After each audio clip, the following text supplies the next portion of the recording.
Okay, we had some technical difficulties, so we're recording this again. Pretty much, how this is gonna go. I have my grandpa here, and I'm having him rate Hazbin Hotel ships. Okay, I am the grandpa. Okay, this is the first one. Charlie and Baggy. Okay, Charlie and Vaggie. So they are cute, and the artist made a cute drawing of them as well. So um, they are very cute, but also because I'm old and I would probably be called a homophobe, whatever. I don't care. Um, I give them a 6 because I think that they would treat each other really well, and they're cute and they're not, scary like the football team lesbians. They're cute like cute lesbians, and if that makes people mad, tough. Okay. 6. Okay. Here's the second one. Wait. Hang on. Yeah. Here's the second one. Charlie and Alistair. I think I accidentally skipped this one last time. Okay, I know you used to tease me a lot about this one, so not a word. Take it seriously, or I will eat your children. I said that I thought this was a great ship, and you said no, never. Charlister can never happen. Because, and I'm like, but look, do, and then I would tease you. The fact is that I think Charlie and Alistair are a great ship because I think in the story, I think Alistair. First of all, I think it's clear, even in the story, that he has a thing for Charlie. And Vizzy can go several directions with this.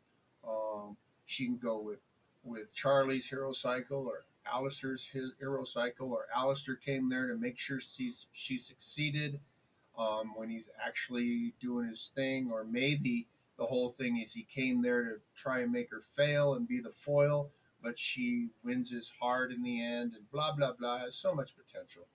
I think that Charlister is an excellent ship. Of course, not yet. We got to find out how the story goes. So I give it a 9.5, and then we'll see how the story goes. We'll see if Vivsy ruins her Hazbin Hotel or not. Okay.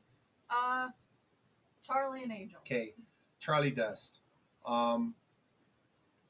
I don't like this ship, and this is why. So it depends. So if this is a romantic ship, I give it 2 because Angel Dust is so gay.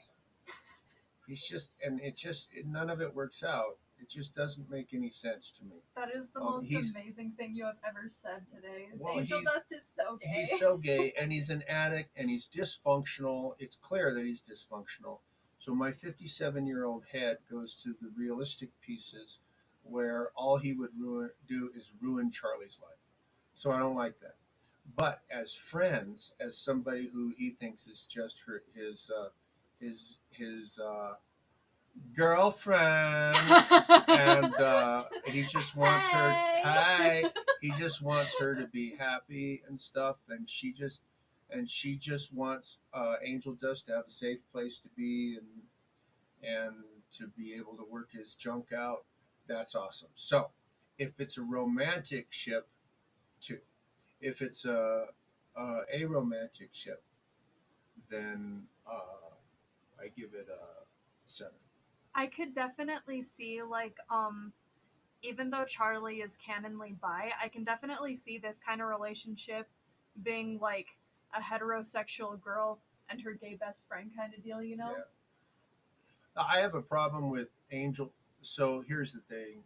In the first episode, right, and that's all we have right now, despite what Vivsy says in the forums and all that, the first episode, there's nothing bi about Angel Dust. Nothing. Definitely. Okay. This ship. All right. So Angel Dust and Cherry Bomb. This is a perfect ship, as declared in the video Addicted. It's perfect because it's 2 Hellraisers who, if you really search through it, they don't want to be Hellraisers anymore. But they're like, well, I'm Hellraiser, so this is what I am, and then if you don't like it, screw you. and they're both down with that, and they would both be very supportive in supporting each other's Hellraiser. There's a lot of fan fictions of like there's a lot of Cherry Dust fan fictions of like Cherry comforting Angel after he comes back from work with Valentino. Yeah. And I've always thought that those kinds of fan fictions were just like the cutest thing ever. They are so fluffy. I could see Angel Dust and Cherry sharing corsets and shit. Oh, for sure. So I give them a 10. I'm not saying it's a healthy one, but it's a 10. So Cherry and Vaggie, especially this art, it feels a little rapey and perpy to me. So Cherry, I don't think Cherry and Vaggie go together well, and this because Cherry's a wild child, and Vaggie, although I'm sure there's more to her than meets the eye, and you do not want to piss her off. She's not a wild child, and she works real hard at not being a wild child. We know this when she tells Charlie, "Do not sing," because she wants stuff to go smooth and orderly, right? So Cherry Bomb, I think would just set her off. Now there's a lot of arguments that say opposites attract. I'm like, whatever. No. So I give this Flashbacks to Bubblegum and Marceline from Adventure Time. yeah. I give this one a 3. Cherry and Serpentius. This is an excellent ship because I like the idea of two people who are picking on each other solely to hide the fact that they like each other. What are those called soon today? Yeah. Yep. That's what it is. And I like her art. Just like mutual tsundere kind of thing going on. Yeah. The artist here really captures that. It would definitely pick at their like emotional psyche if this were to be canon, because since they're both picking on each other, and like what you were saying about how the ship is basically like them picking on each other in order to hide the fact that they like each other, the only way this ship would be able to go anywhere is if they both were able to break out of their shell. There isn't just like one person leading the relationship and then the other person kind of warms up to them. They would both have to like suck it up and tell each other. So if anybody has seen the anime Toradora, this picture screams Toradora. So I give this one a 10. I like the idea. So this one is maybe less than a 1. There's nothing romantic.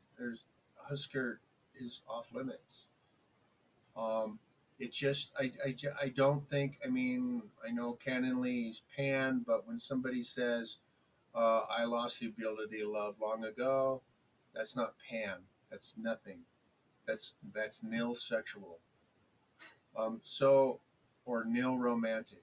I just think that that this is somebody's wishful thinking. Somebody out there wants Angel Dust to be like everybody's perfect gay. Everybody's just perfect like, gay. I am so straight, except when Angel Dust is around, and then I'm so gay.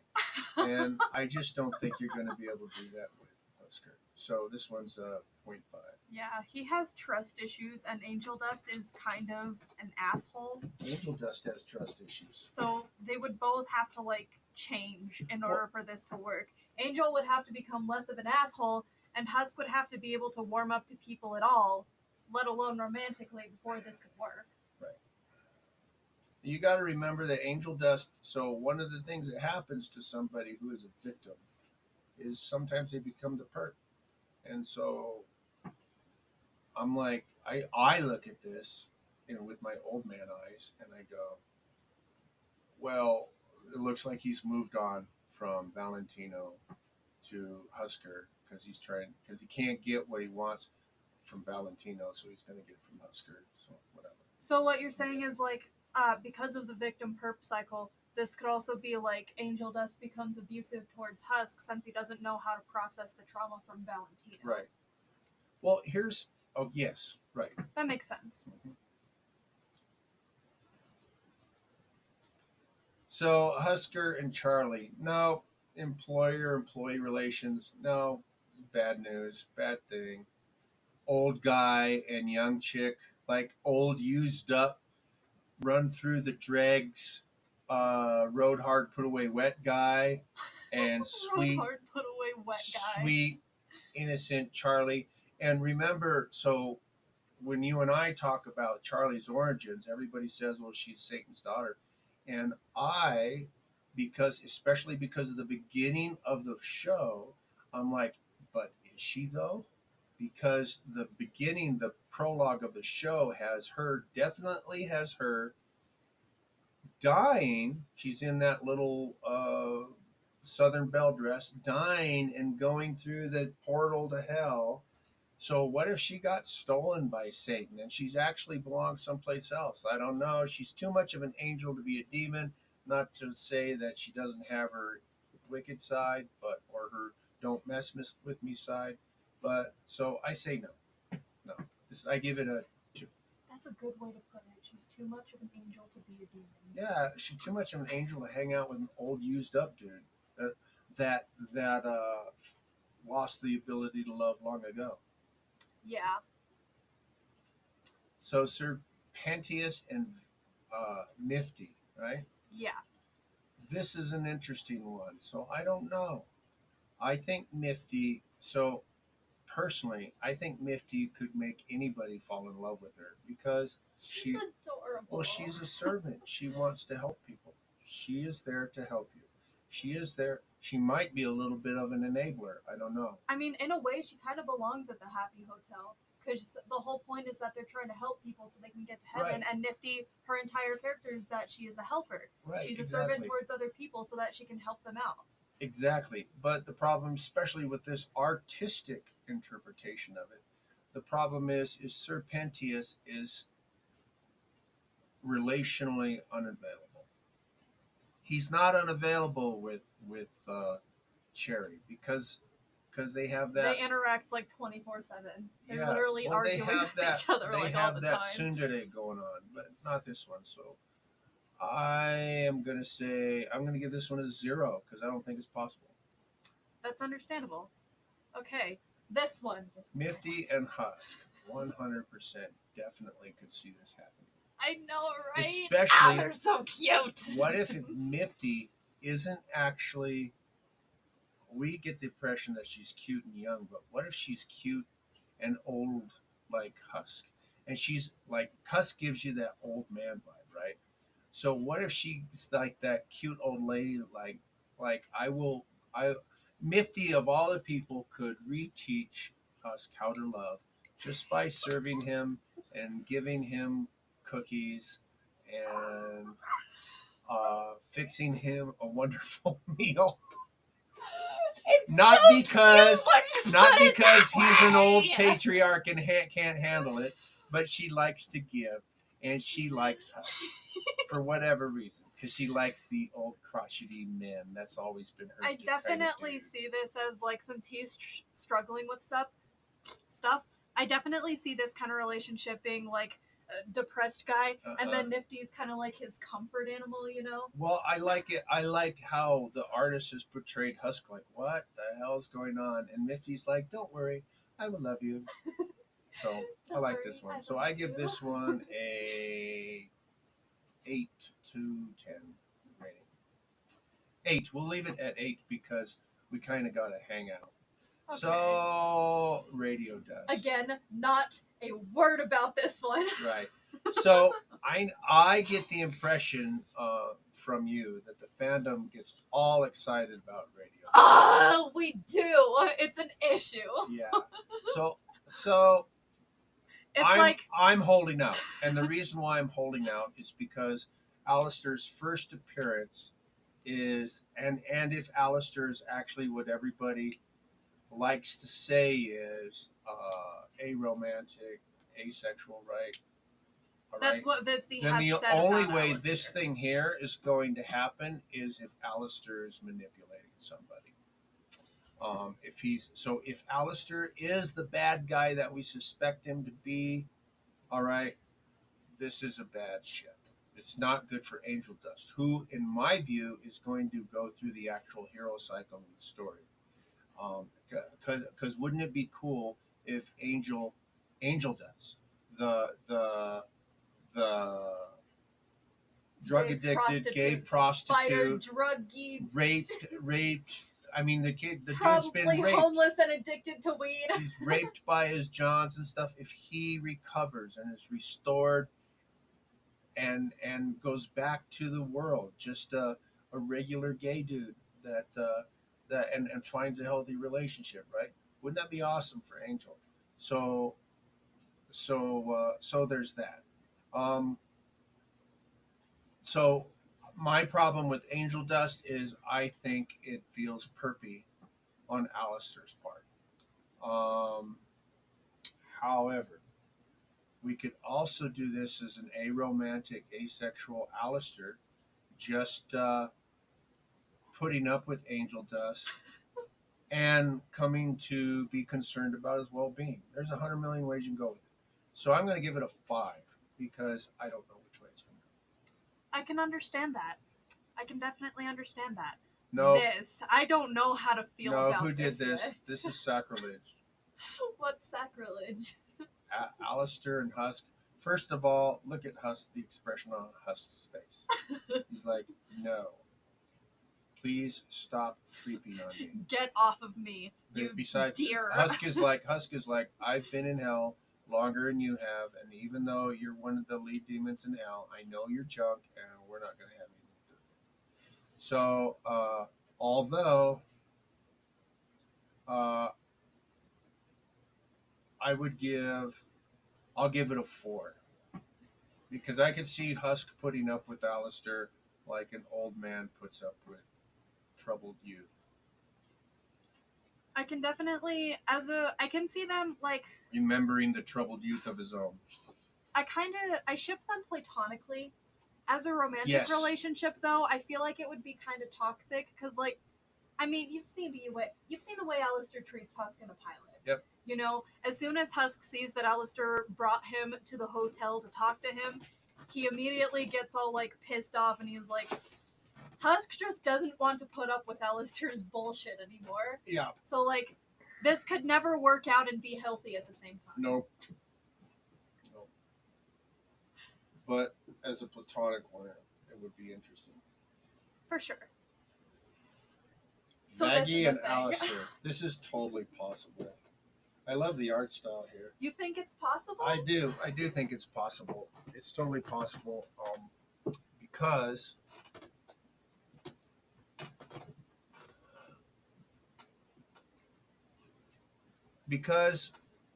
it doesn't always have to go. This is why. Because Charlister, right, which is the other one we like,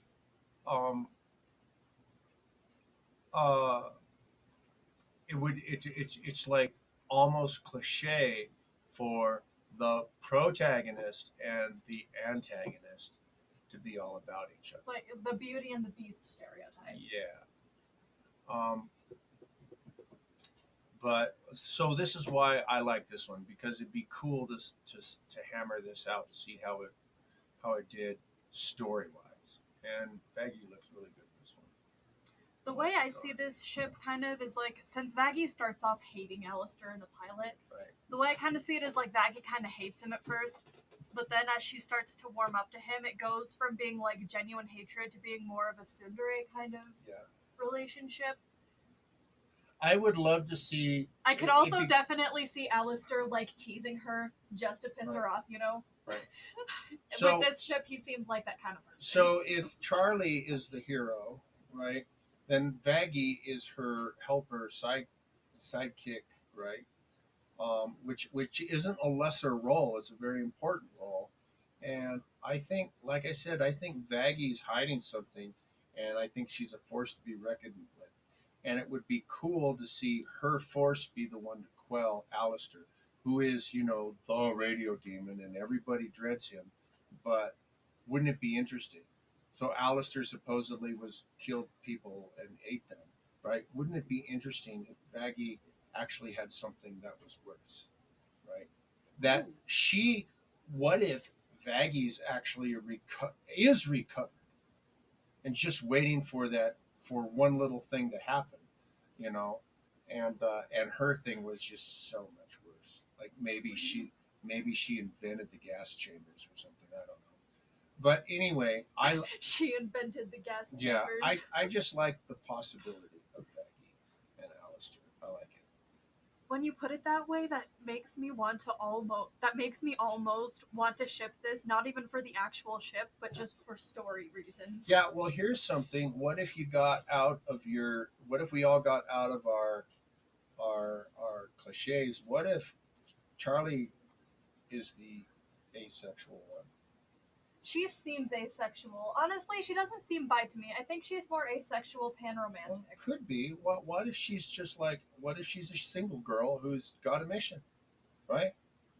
And it could be that and then you got these guys. And what if Alistair isn't asexual? He just thinks he is. And then what if Vaggie's the one that? And when I'm using these terms very generically, I'm not being strict to the alphabet rules because whatever. But yeah, I like this possibility. So you could see. So basically, what you're saying is like, if this were to work out canonly, Yeah. you could see it kind of being like, it would be like a ship that kind of like disguises itself as a side ship, but actually it's like really important to what's going on. What's a tsundere? It's like mean jerk because you don't want to admit that you like them. Okay, what is the one where you don't like them, but you don't want them to ever know that you like them? You just keep quiet about it. I think that one's Maya Dere. Okay, well, whatever that is, what if both Vaggie and Alistair that way? What if the only reason Alistair came to the hotel was so he could, because he was interested in Vaggie? That's the whole reason he's there. So cute. Right? Who knows? We just don't know. I like this art though. This is a thing. This is This Alistair is a thing. Serpentius. Yeah, this is a thing. Okay, everybody needs to calm down. All right, freaking relax. There's some of you out there are actually doing math and making sure everybody gets shipped with everybody, and you're not considering the consequences. All right, so That's understandable. I'll go. So I give this one a -1. -1. Vaggie and Angel Dust. Yes, but they would be buds. Yeah. They would. One of the arguments They Amber, are total buds. One of the arguments Amber has made with me is that like she could see them working out if Vaggie wasn't lesbian and Angel wasn't gay. Yeah, but no. Let's say they were something else. Let's say there's no.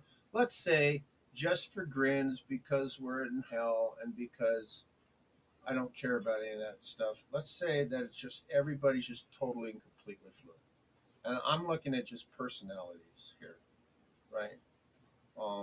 And you know that I think all that stuff is malarkey, but I'll play, and I think that Vaggie and Angel Dust is a possibility because Vaggie is the calmness that would balance out Angel Dust.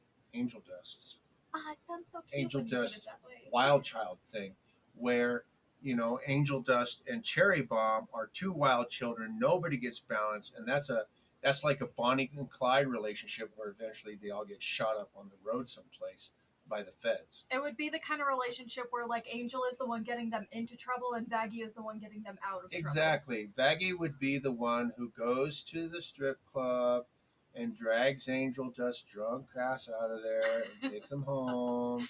Like she's not even there for the drinks or the drugs or anything. She's just there to make sure Angel doesn't set the place on fire. And she's also going to be the one that says, because she's not going to be an enabler, she's also going to be the one, all right, you fell off the wagon, so now we're going to get your methadone again. Oh, no methadone. Oh, yes, methadone. And she's going to be the one that will love them through the next phase of getting back on the wagon and addiction recovery. There you go. I like that. That's cute. Yeah. I could also see them being the kind of relationship where like Like Vaggie is just like in the middle of work or something, and then Angel just pulls up in a limo, and then he's like, "Get in the car, we're going shopping." Right. Yes, yes, yes. We're going shopping, girl. Yes, that would be cool. And she'd be like, oh, God. But she'd really enjoy herself. And they'd have sushi after it. Oh hell yeah! Pentius and Angel Dust. Don't ask why this is a thing. I don't know either. Yeah, that's all I got to say.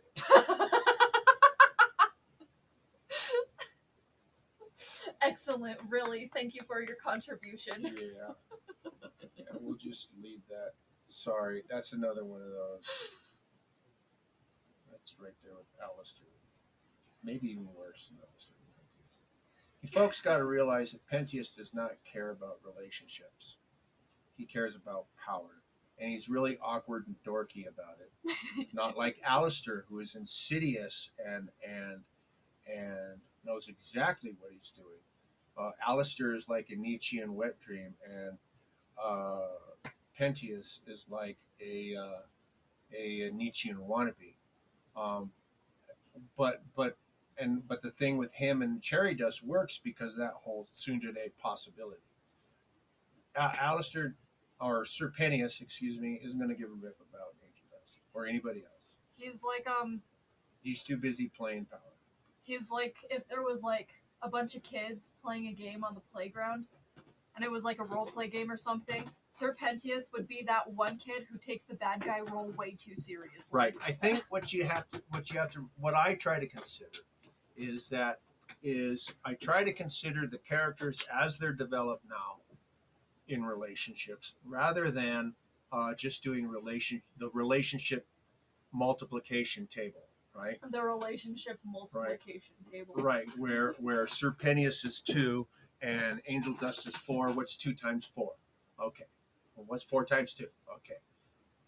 I just don't think it's a possibility.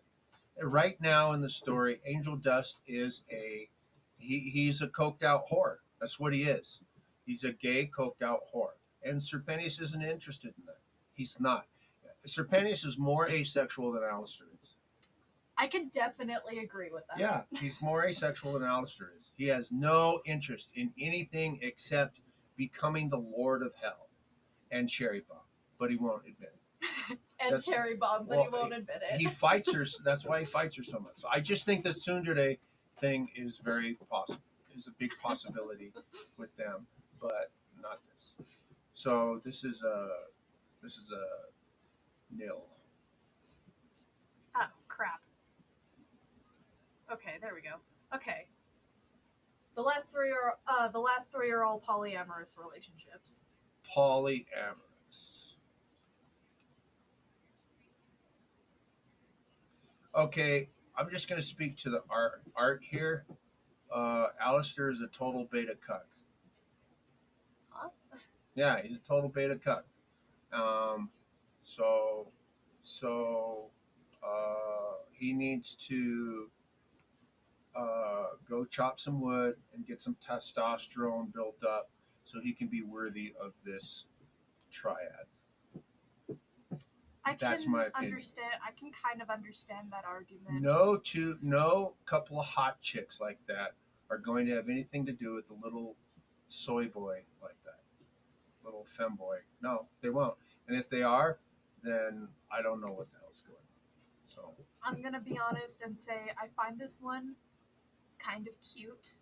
The way I kind of see this relationship is like, so you've got Charlie and Vaggie who are dating each other, and then you've got Alistair who is kind of like the guard dog in the relationship, I guess. Yeah, except he doesn't look like a guard dog. He looks like a deer. Like a deer.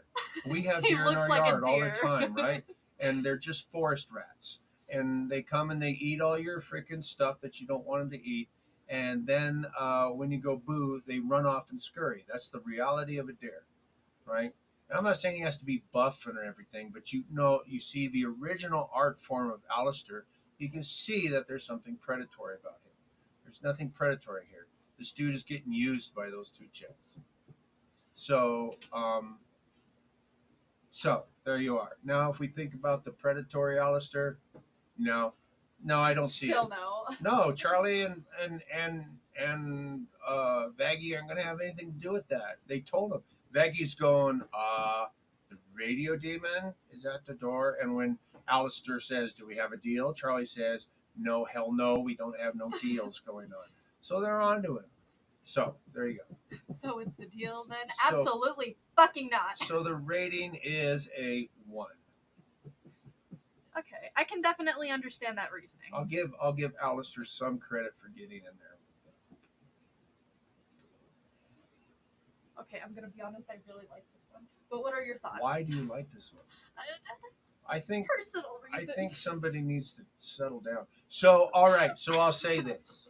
So Hazbin Hotels played. Let's pretend Hazbin Hotels played out all its series, and the end of the story is, and they all live happily after. And here's all these folks living in an apartment together, and they're just a whole bunch of buds. That's what I think.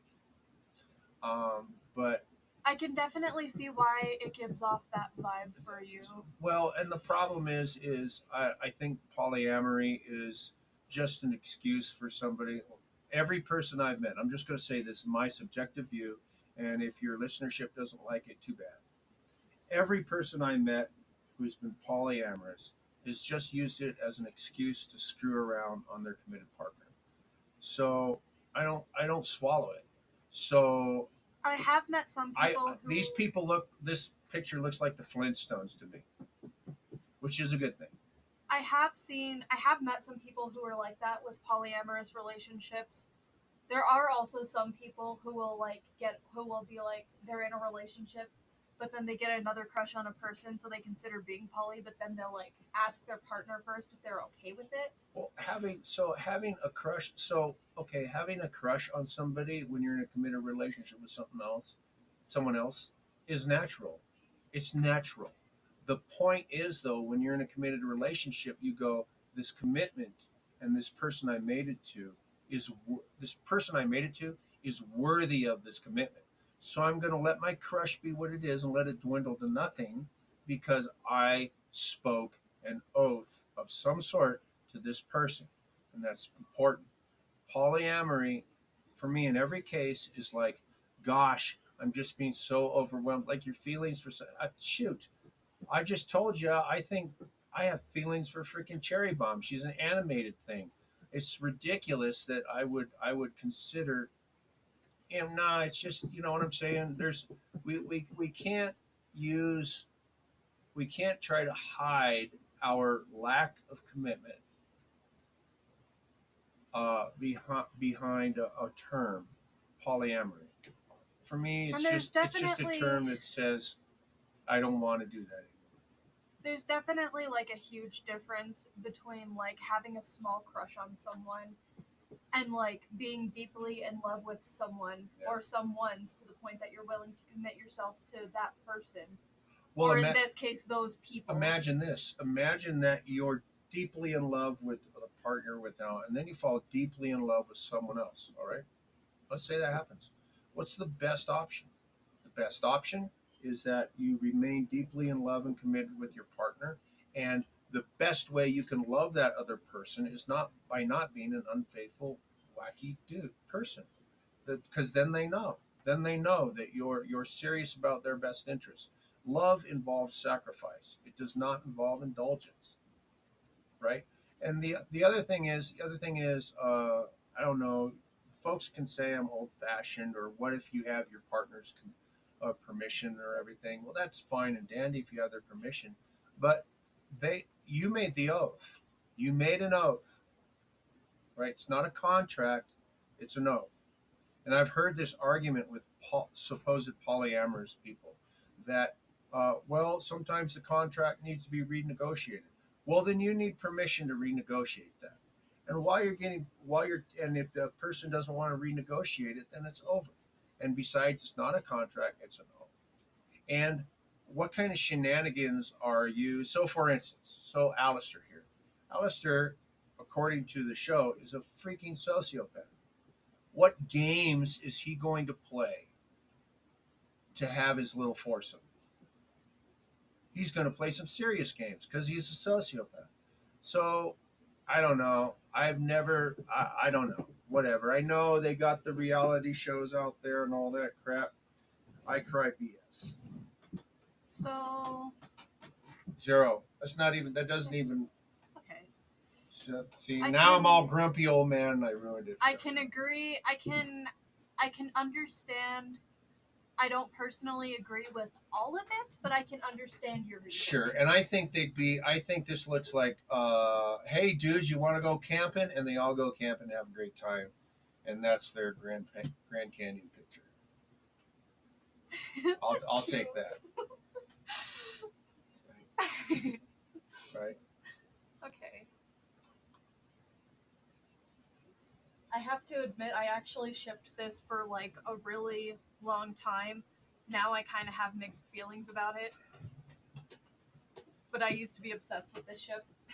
Yeah. I don't know what to say that I haven't already said. Although Angel Dust in this one looks like he's up to no good. So there's that. So so that's where I'm at. I'll just stick with the same thing I said about the other polyamorous stuff. Okay. So this picture looks like, to me, it looks like Vaggie and Angel Dust are manipulating Charlie. That makes sense. Wait, why Baggy? Huh? Why Baggy? Look at the way she's looking at. See, when I look at her, I think she's looking at Angel Dust, and Angel Dust's got that smirk on his face, and Charlie is like, "I'm having so much fun with my friends." With my friends. And little does she know that her friends are manipulating her. I can understand that. So that's wrong. And that's pretty much it. All right, cool. Well, I'm sorry if I got too much old man stuff in there, but I had fun. How would you say that this has changed your perspective on the Hazbin community? It hasn't changed my perspective on the Hazbin community. I enjoy exploring the show with you. I'm actually looking forward to the next episode. I think the show has so much potential. As you know, I have my Masters of Fine Arts in Creative Writing, and I love the art of story, and I think Vivzy Pop has a lot of potential here, and I really hope she doesn't screw it up. I love how when I showed you the Alistair and Serpentius one, you were just like, long pause. You all need to calm down. Right? Exactly. Calm down. Relax. Go have some tea. Do some yoga. Do some yoga. Alistair and Serpentius shipper counseling. Have some tea. Yes. Do some yoga. Calm down. So is the Alistair Pentius ship in the room with us now? Right? Meaning it doesn't exist. So it's psychotic. The idea of Alistair and Pentius is psychotic. It doesn't exist. It will never exist. Right? I love that. Have some tea. Calm down. Do yoga. Are we done? Yeah, I think that's pretty much it. Okay. I hope that works for you. Thanks.